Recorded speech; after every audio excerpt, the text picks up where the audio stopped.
the literature is unequivocal that there are a number of reasons to work with an advisor, both financial and personal, but that it's not for the reason that you think. And I'm trying to help people see advisors as the decisional guides and sort of the life coaches that I think they most truly are. Hi, I'm Chris Reynolds, and I'm on a mission to help independent financial advisors build a better business through a remarkable client experience. In this podcast, you're going to learn how to do that from my conversations with the visionaries, the leaders, the independent advisors who are reshaping the future of the financial advice industry. At the end of each episode, you're going to walk away with an actionable idea that you can take and use right now, and it will help you to build a better business today. This is Turning the Page. Today, I have Daniel Crosby, and I think this is going to be a pretty interesting show. You know, Daniel's a psychologist and a behavioral finance expert. You don't see too many of these kicking around. So he actually spoke at one of our conferences just recently.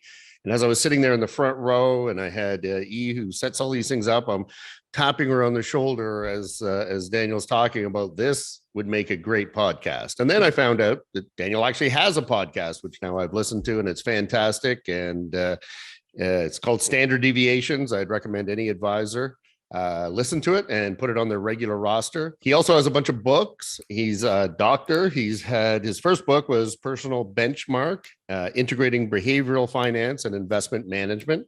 And it's not just a book, it was a New York Times bestseller. He had a second book, Laws of Wealth, named the best investment book of 2017 by Axiom Business Book Awards. And it's actually in 12 different languages, but I thought was pretty cool. Now he has another book, the latest book that I just found out about, The Behavioral Investor. Again, Axiom's best investment book of 2019. And it looks at all kinds of aspects in the finance business. And this is why I thought it was so unique. And what Daniel does is very unique in the business because it takes sort of what advisors do, but it explains it in behavior of human nature. And I think that's the best way I'm going to describe it, but I'm sure he'll be much more articulate with it. And as he says, when he's not decoding this, he's a father. You got 3 kids, I found out, follows the St. Louis Cardinals. And this was a great one. He's an amateur hot sauce chef. I could do a whole show just on that. Thank you very much, Daniel, for agreeing to come on. And let's start with, tell your story. It's a very interesting story. How did you get here? Yeah, Chris, thank you for having me on, and I really enjoyed our event together. So in terms of my story, I took sort of a circuitous path to get here. I actually started off and studied to be a psychotherapist. I studied to be a shrink, and in specific, I thought I was going to work with women with eating disorders. That was sort of my professional path. Is I had someone I loved had an eating disorder, and in the process of trying to help her overcome that, I fell in love with psychology and I fell in love with psychotherapy. Well, fast forward, I'm 3 years into my doctoral program in therapy, and I'm just burning out. As part of your fulfillment for completion of that degree, you have to see 40, 50 people a week. Right. And I was in the thick of doing therapy, and I was candidly taking it home with me. It was very heavy. I was working with some criminals, and just like, it was just, yeah. Being exposed to sort of a level of stress and heaviness that I just didn't have good boundaries with. And right. I was starting to burn out. And so I came to my dad, who is a financial advisor. And I said, look, Dad, Dad and I are good friends. And I say, look, I love psychology. I love human behavior. I love thinking about why people do the things that they do, but I don't want to do it in a medical or a clinical context. And, he said to me, he goes, well, Daniel, there's a ton of psychology in the work that I do. Yeah. And so at the time I was 26 years old, I was 26 years old. I'm 3 years into my PhD program. And I'm like, what is he talking about? Because to me, my dad was a sales guy and a numbers guy. That's right. In my mind. That's right. What that's an advisor was. Everyone pictures us. Yeah. Yeah. Like he's good at selling stuff. He's good at picking stocks. And what does he know about psychology? But that, my dad didn't have the language. My dad didn't know what behavioral economics or behavioral finance was. But that simple prompt on his part led me to, a series of events and self-study that landed me where I am today. And it's trying to serve people like my dad. My dad Right. is an advisor in sort of a mid-sized market in the southeastern US. And I found that there was all this great research being done in the ivory tower, but it wasn't always trickling down to advisors like my dad in a very practical way. And so I've tried to make that my career to help sort of take the lessons of people much smarter than me and make it work for advisors who are in the trenches.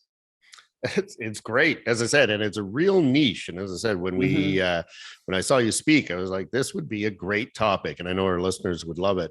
Now, as I've done research on all the things that you talk about, you do talk about your commandments of behavioral finance, and these are the things that advisors should know, try to put into practice. So maybe tell us a little bit about some of the commandments. I think there's 10, so you see how much time you have. You have a lot of commandments, which I love. Yeah. And why it's important to a progressive advisor to put these into practical terms with their client base, with how they invest, that sort of thing. Yeah, Chris. Well, there are 10. I'm not gonna try and outdo God and have more than 10 seemed like a nice round number. We're gonna finish off at 10. If it's good enough for Yahweh, it's good enough for me. So I have these 10, and I'll talk about 2 of them. And look, we'll sell some books. People can go. People can go buy The Laws of Wealth if they want to read the others. But I was intentional about the way that I ordered them. I really gave some thought. And the first commandment, and this is for end investors, and it's you control what matters most. Because what I find when I'm talking to people, right? And when people hear that I work in finance, I get all these comments, and I'm sure you do, and the people that listen to this show do, and it's like, oh, Wall Street's a casino, or like, this is just gambling, or, well, I don't want to take these kind of bets. And anytime someone finds out that I work in finance, they ask me about externalities, right? They would ask me about things like, okay, what's the Fed going to do? What's going to happen with the virus? Like, what's going to happen in Ukraine? What's Biden going to do? And it's all sort of unknowable. It's all future focused, and it's all externalities. Right. And this is such a crippling way to think about markets because, we know from the psychology of learned helplessness, right? In the early behaviorism studies, you could do things like shock an animal, right? Shock an animal every time they start to wander outside of a fence, right? And even when you take that fence away, the animal will stop trying to escape. And you even see this with fleas, right? You put fleas in a jar and you put a lid on that jar for a couple of days. You take the lid off the jar, they'll never jump higher than the lid. Yeah. And so it's like we've conditioned people to think that they have no power in the conversation about meeting their financial goals, and that's simply not the case. In fact, quite the opposite is true. When we look at the best determinants of whether or not people reach their financial goals, it's just this simple, unsexy stuff that's in your power. Are you saving enough? Are you staying invested? Are you taking appropriate risk? Are you being long-term? So quite the opposite of what most people think. It's not what Biden does or Trudeau does or the Fed does. It's what you do. And, for that first chapter, it was important for me to help people take the power back. The second chapter, I'm going to muff the title, but it's something like you need a financial advisor, but not for the reason that you think. Right. And basically what I found sort of as a corollary to this first thing is that most people thought that when they were hiring an advisor, that they were hiring someone who was going to help them have mind-blowing investment returns. Right. And that's just not the case, right? We know that financial advisors, as savvy as they are, don't have perfect knowledge about stock picking and the future trajectory of the market. But we also know that across a handful of different studies now, people who work with advisors make way more money, They're Right. more prepared for an emergency. They're happier, like globally happier, not just happier about their money, they're globally happier. And they even have better marriages. They have lower levels of Right. divorce. They have better levels of marital communication. And we see two things, Chris. First of all, money is so central, right? Money is so central to our lives that if you can Right. sort that out, a lot of the other stuff just falls in place. And then the other thing we find is that, a big reason for the outperformance of people who work with an advisor over the medium to long term is just simply that that advisor has kept them from making a catastrophic screw Right. up 3 or 4 times. And if you can prevent that catastrophic screw up, if you can prevent, going to cash in March of 2009 and sitting there for 3 years, which so many people did, if you can prevent that person from panicking during COVID, like if you can save that person from 3 to 5 bad decisions over an investment lifetime, you're going to double or triple their wealth on average. And so the literature is unequivocal that there are a number of reasons to work with an advisor, both financial and personal, but that it's not for the reason that you think. And I'm trying to help people see advisors as the decisional guides and sort of the life coaches that I think they most truly are. Well, it's interesting that you say that, and it comes right out of psychology. But up in Canada, we did a study. It's called the Value Advice Study, and I was actually on the task force. And one of the outcomes of the study is you took 1,000 people who used financial advisors and 1,000 people who didn't use financial advisors, and the people actually chose what they thought was financial advice. So we didn't say it was independent or bank or whatever. It's just you had financial advisor. Over a 15-year period, the people who worked with financial advisors had 3 times the personal net worth of people who didn't work with a financial advisor. And you actually touched on some of the conclusions that were drawn. And I remember speaking about this. One of the conclusions was, what a financial advisor does better than anything? He nags you into success. He nags you. He makes sure he'll call you and say, like, no one wakes up in the morning and says, you know what I need? Some life insurance. Like nobody Right. does that, like that I've ever met anyhow. But when somebody's nagging you that you should provide financial security for your family, and they might even guilt you into it, but you'll do it. And they'll guilt you into putting money away for your kids, and they'll guilt you into putting money away for your retirement. And if that, for lack of a better term, nagging didn't occur, to your point, people would fall to their own devices. And then there's, to your point, people do stupid things, which I'm going to go to my next point, which is irrational behavior in the marketplace. And I don't think that we've ever seen a better example of irrational behavior in a marketplace than we have over the last, let's say, 4 years. Mm-hmm. We have seen some crazy stuff together. The one I can always point to is crypto and that whole phenomenon of crowd think and herd think.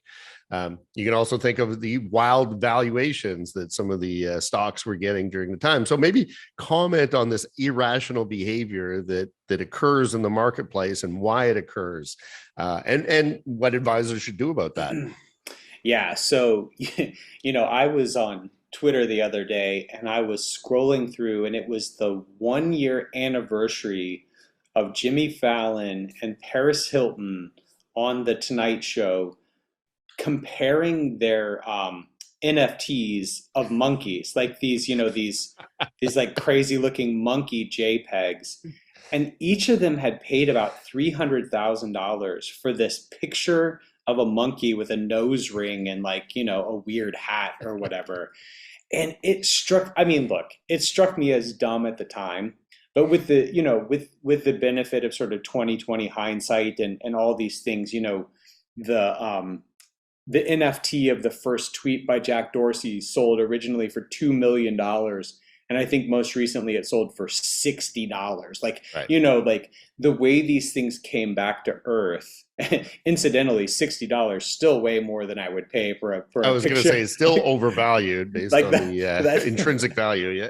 like that's a nice dinner. I'd still rather have the steak than the picture of the tweet. But it was incredible though, like now that the bubble had burst, to just be like, this is so patently ridiculous. But you see that at the time, if you think about the confluence of factors that happened during COVID, right? There was all this existential angst, right? Right. People were so scared, like we didn't know what was going on. There was all this uncertainty. In some ways, our lives had been completely de-risked, right? We know that people are risk averse, sort of in aggregate, but we want a little excitement. And I mean, Something. there there were months there, depending on where you lived, where you hadn't left your house, and then, like depending on where you were in the world, I had friends in Singapore. They would go outside to throw a frisbee, and the cops would swarm them and throw them back in their apartment. So I mean, Yeah, our Canada lives. too. Yeah, right. Here in Georgia, we shut down for like 48 hours and we were Yeah. back at it. But Yeah. people's lives, they were lonely, they were sad, they were scared, their lives had been completely de-risked. And we all of that angst and all of that risk-taking behavior found an outlet in the meme stocks, in crypto, in the crazy valuations that you saw. And so, Chris, I think it's easy for us to laugh at these big, insane moments, right? The $300,000 monkey JPEGs and things like that. Right. But I think when we do that, we miss an opportunity because for me, Jason Zweig has written about this, the great Wall Street Journal writer.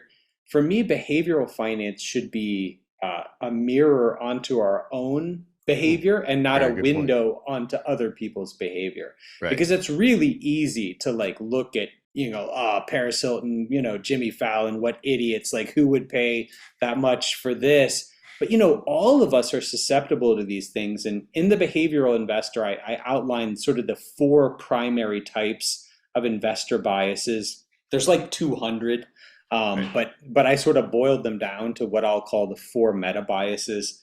The first of these is ego, which is just thinking, ego is overconfidence in sort of all its forms. We think we're better than average. We think we're luckier than average. We think we know more about the future than we actually do. The second meta bias is emotion, which is just what it sounds like, the tendency to confuse, your heart with your head. The third one is attention, which is our tendency as humans to confuse things that are loud with things that are likely. So if That's an interesting one. I got to think about that one. Yeah. Yeah. So here's a great example is 9/11, right? So if you look at 9/11, every year we remember and we mourn 3,000 people who lost their lives in that horrifying attack, right? And it's right that we do that. That's absolutely as it should be. But we forget that from September to December of that year, research shows that another 1,600 people died that wouldn't have died in a normal year because they chose to drive where they normally would have flown. So interesting. I that's the first time I have ever heard that. That's the very interesting stat. Yeah. So, you think about after 9/11, everyone was so shaken, understandably, everyone was scared to get on a plane. And so if it was, it's 5 hours away, normally you would fly, people would just go, oh, I'll drive. So terrorist attacks are loud, right? Like they take up a very prominent place in our mind. But in terms of what's more likely, are you more likely to be harmed in a commercial airliner, or are you more likely to be harmed driving 5 hours? And that the answer is, of course, that from a probabilistic perspective, you're way more likely to be harmed in the car, but that's not how we think about it. And so there's all these examples of people confusing things that are loud or sort of scary or top of mind with things that are probable. And then the last one, Chris, is conservatism, which just our tendency to confuse things that we're familiar with or things that we're doing with things that are good. So, this is home country bias, this is status quo bias, things like that. So, ego, emotion, attention, and conservatism, if we can sort those out, we'll be on our way. Absolutely. And by the way, advisors are not immune to any of these things. Like Hmm. they can reflect their own emotions and their own, I'm going to call it irrational behavior on their clients as well. And to that point, I watched one of your YouTubes. I thought it was great. And if you remember this one, it was the importance of being weird, Hmm. of being on the outside, and maybe talk a little bit about that in the context of financial advisors. Like, as I Yeah. said, they're not immune to this irrational behavior. They're just like anybody else. But by being weird, being outside, sometimes you can get better results. And maybe a little bit of elaboration on that. Yeah, yeah, I think telling people to be weird definitely needs some elaboration on my part. So, Although I was already there, I was with you you just at the title. So I'm like, yep, I'm in. I know we are kindred spirits that way. Well, let me talk about this advisors not being immune thing because I think it's an underappreciated thing. There's something in behavioral science known as the knowing doing gap. And so this is the delta between sort of what you know to be correct and what you actually do, right? I mean, there's a million examples of this. I think the lifetime prevalence of extramarital affairs is like 25-ish%, right? Hard to get good stats on this stuff, but Seems accurate. yeah, think Seems about low, but think about your friends, right? Yeah. yeah, So, if we say it's about 25%, not a single one of those people were like, yeah, this is good. Like, this it's is a good idea. this is smart. Like, this is Yeah, what I should be doing right now. But yet you do it. My favorite example is doctors and nurses actually smoke at a higher rate than the general population, right? And doctors are like slightly higher, nurses are nearly double. And so, I love it. so it's like this physician heal thyself sort of thing where you say, look, like this is the nurse or the doctor that all day long is telling me to, stop smoking and eat better and exercise and all this. Like they know better than anyone that this is dangerous behavior, and yet they do it. And this is all over the place. And we actually see it in the research with advisors. So when it comes to advisors making decisions about client money, by and large, they're very, very good because there's a level of dispassion, right? Like, this isn't my money. So, like, from the outside looking in, I can give you great advice about what to do with your money. By and large, that's the case. When it comes to advisors looking at their own money, advisors are susceptible to all the same problems as the next person, just the way that doctors and nurses are susceptible to smoking Right. and preachers are susceptible to extramarital affairs, because there's a very tenuous and weak relationship between knowing what to do and doing the right thing. So I think that point, I just want to drive that point home a bit because Yeah, I yeah. think No, it's a very important point. yeah, I think you made a good point. When it comes to being weird, so this was based on a TED talk that I did. And in the talk, I'm talking about principled contrarianism. Right. I love that. So it's not enough just to be weird because I think we live in a society like, we'll just get off topic a little bit here. We live in a society full of posers and wannabes, I think. And there's like, Yep. it's like, there's this book I have about sort of movements and fashion movements. And you look at stuff like punks, right? So like punks from the 70s, like Sex Pistols, Clash era punks from Great Britain.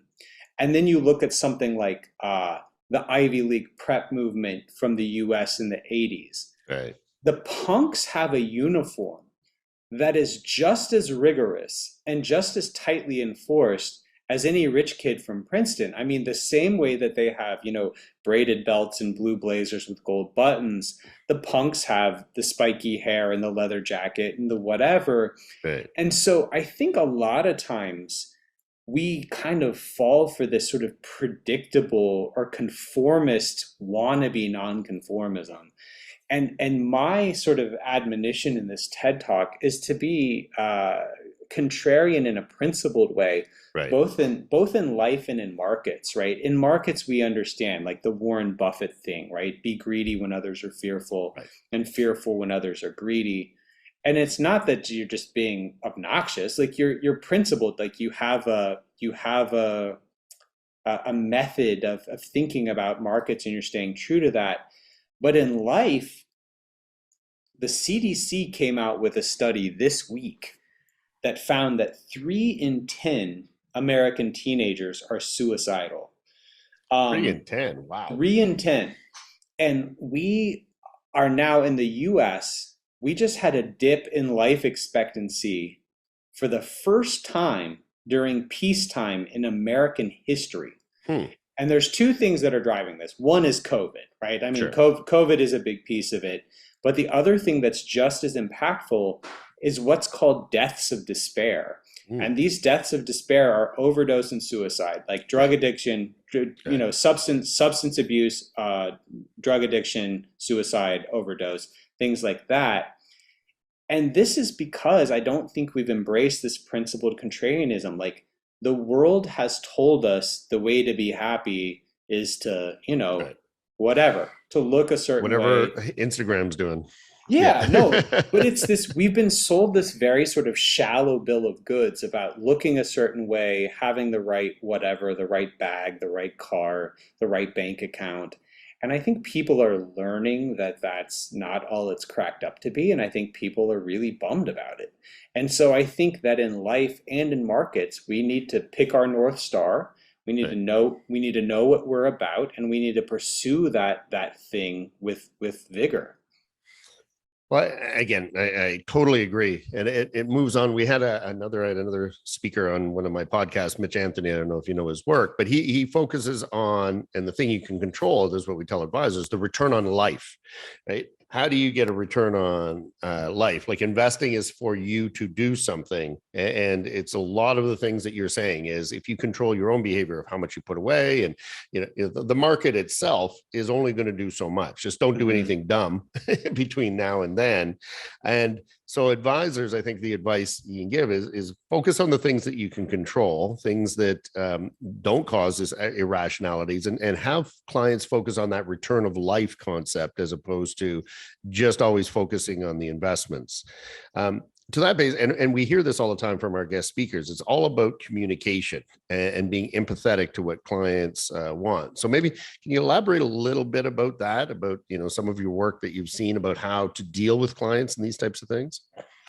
Yeah, if I want to speak to the return on life concept a bit if I Yeah, could, no, that would be great. because I'm way on board with this, but one of the things that I find hard sometimes is that these things can feel kind of squishy. Like it's like, okay, like I know I'm supposed to like work for, my raison d'etre or whatever, but like what is that? And so a gentleman by the name of Dr. Martin Seligman, so he's a pioneer of this work called positive psychology. So forever psychology studied how screwed up we are, like how we're broken, how we're flawed, how we're sad, anxious, Right. whatever. Seligman says, look, I'm going to flip this on its head, and I want to study what makes people great. I want to study what makes people happy. I want to study what makes people thrive. And he arrived at this 5-part measure called PERMA, and it's Hmm. like an acrostic, right? Right. And so the P in PERMA is for positive experiences, right? This is just fun. Like, Right. are you having enough fun, right? Are you buying enough guitars? Are you looking at As an example. classic guitars? We had a we Yeah. had a talk before, yeah. But like, are you having fun? Are you eating ice cream? Are you going to Disney World? Just like, are you having fun? The E in PERMA is for engagement. Engagement is deep work. Right. And this is not something that people typically think about when they think about happiness. They think it's laying on a beach somewhere or whatever, which is nice. That's part of that P.